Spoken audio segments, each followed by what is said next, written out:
This 4 o'clock hour, we start with Robert Alvin, sideline reporter, analyst for Oklahoma State football, has his own show, and he joins us on 365 Sports. Robert, thank you very much. It's been a while. We appreciate the fact you're on with us, and of course, we're going to start checking in with a lot of different people multiple times in the next month. So what is the biggest storyline with Mike Gundy in Oklahoma State, whether it's a topic or a storyline of a position entering or now where they are at this time? I think the biggest is, what are you going to do with all this experience? I mean, when you return, they went back and looked at any player that started 4 or more games last year and is returning. And they have, on defense, they have 11 of those. On offense, they have 10 of them. So that's 21 guys on your 22-man starting lineup that have started at least 4 games in the last year. Most of them more than that.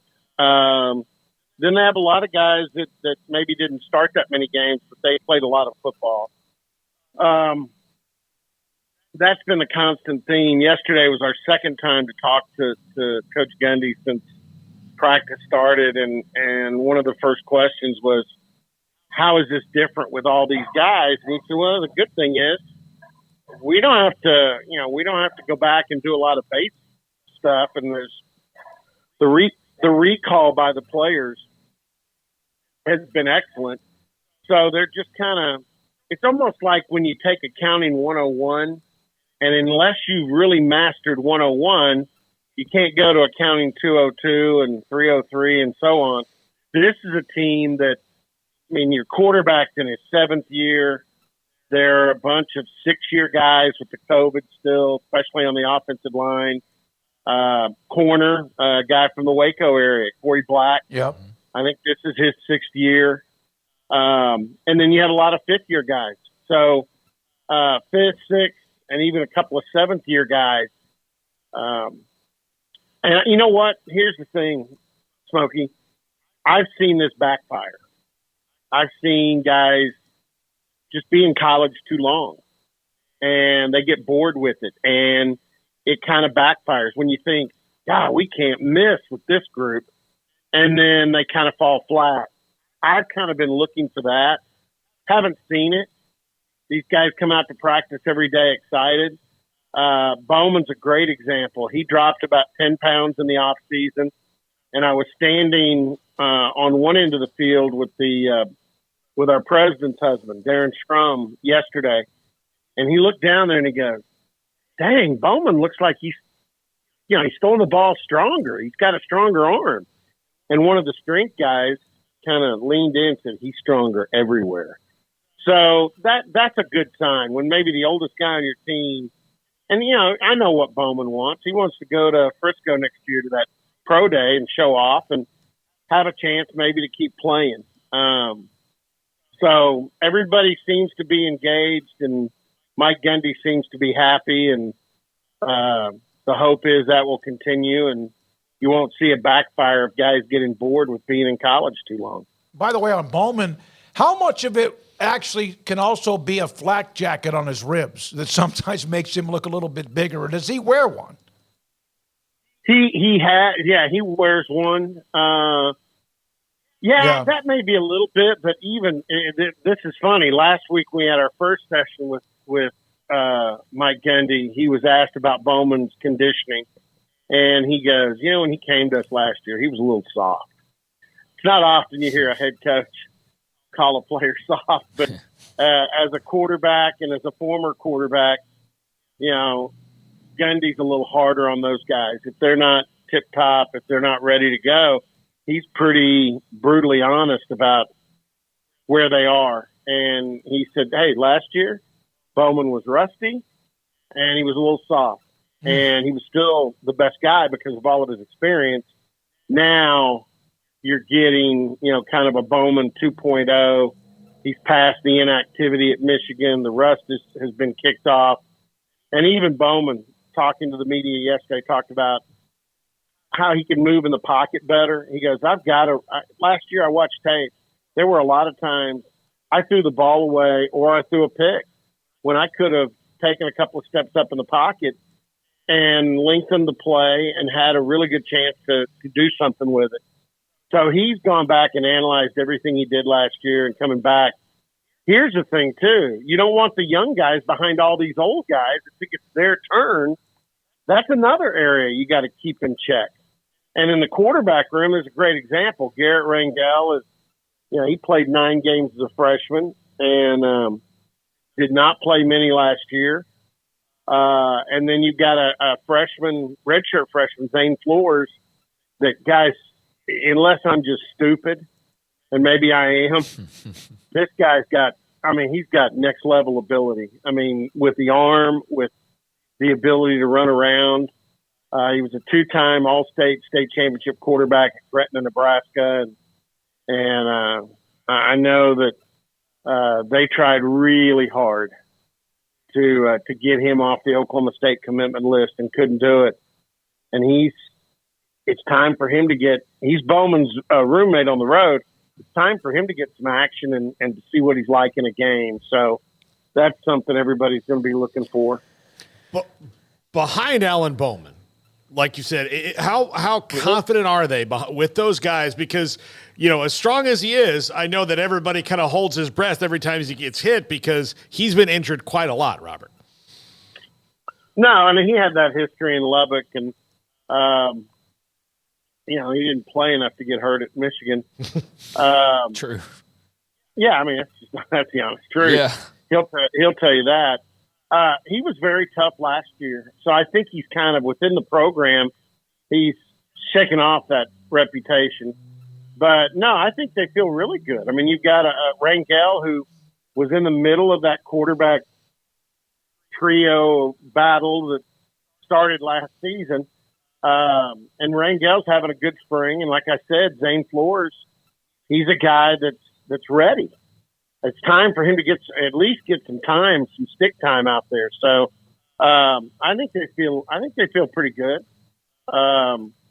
They had an AJ Green from Arkansas, who was a kid from Tulsa Union.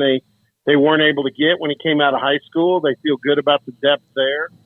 Offensive line there's just a ton of guys. I mean, it's going to be interesting. Plus, that's the one area they took a transfer, and Isaiah Glass was a starter at Arizona State. He's going to start here. So, wide receiver, again, a lot of guys back. Presley's back. Rashad Owens. They're going to get Deshaun Stribling back, who probably is, the most gifted kid in that position group. Defense, it's the same thing. I mean, it's kind of an embarrassment of riches when it comes to experience and to proven ability. Now, like I said, everybody's got holding their breath. Does the culture stick together? Do the players stick together? And do you translate all the good stuff that adds up on paper to the kind of season? I know this, Mike Gundy, I can sense from him. I've been around him long enough. I can tell he's happy. He's fired up, and I think he feels like he's got a team that could be, if not his very best, certainly one of his best. And so now you just don't mess it up. Don't find a way to mess it up. Robert, Ollie Gordon, obviously a big headliner returning, Doak Walker Award winner, a lot of accolades, had a lot of carries last year. How does he get better? How do you think that he can possibly improve, whether that's on the field, leadership? Where do you look as far as that goes? And how much of an emphasis do you think he will be, or will he have a bit more help? Just kind of how do you view Ollie Gordon's role moving into next season? I just about did something that I'm glad I didn't. I was gonna try the April Fool's joke on you guys that was going around Stillwater on Monday. Yeah, I even struck my radio show. Oh no! Some guy texted in and said, "So I hear Ollie Gordon's going in the portal," and I've got an older lady named Cowboy Kathy that listens to the show, and she called in tears. Ollie's not going in the portal. Tell me. There were 2 April Fool's jokes Monday. Ollie Gordon going in the portal, which isn't going to happen. Believe me, he's the highest paid player on that team. And the other one was, did you hear Bill Self's coming back to Oklahoma State to finish his coach? I actually had that. I saw that. Yeah. I was just about to ask you about that because somebody said it on Twitter. It was like, Bill Self is in Stillwater. He's talking to Gundy, and really it was just to be about how close they can get on the money to Kansas. And it's like, dude, every time Oklahoma State is open, this comes up. It's not – he would be there. If he wanted to be in Stillwater, that's where he would be. Yeah, he's had plenty of chances to be here. So, yeah, those were the two popular April Fool's jokes here Monday. But truth had been known. Steve Lutz was hired last Wednesday. That was kind of a long delay to get it announced, but he was hired last week. So I didn't fall on either of those. But to answer your question, AJ Green is the answer. And Ceci Valier, who is the freshman that really showed up a little bit in that UCF debacle because he played late in that one and did well, and then played late in the Texas Big 12 championship game, had some good carries. He's pretty good. He's a Jalen Warren, actually coached by the Jalen Warren's high school head coach. So they look very similar. They're both of the Tongan descent. And so that's encouraging. And then AJ Green, the transfer from Arkansas, because a lot of people wondered, why would a guy at Arkansas that's good enough to start some come to Stillwater to play behind Ollie Gordon? Well, Mike Gundy doesn't want Ollie Gordon to carry the ball 30 times a game next year. He wants to knock those carries down to around 20. And he's told Ollie, you're going to carry the ball less, but don't be mad about it. We want you to get out of here with legs and with ability and with tread on your tires to go play, in the NFL. So that's it. They want AJ Green and Ceci both to get some action at running back and not force Ollie to be the workhorse.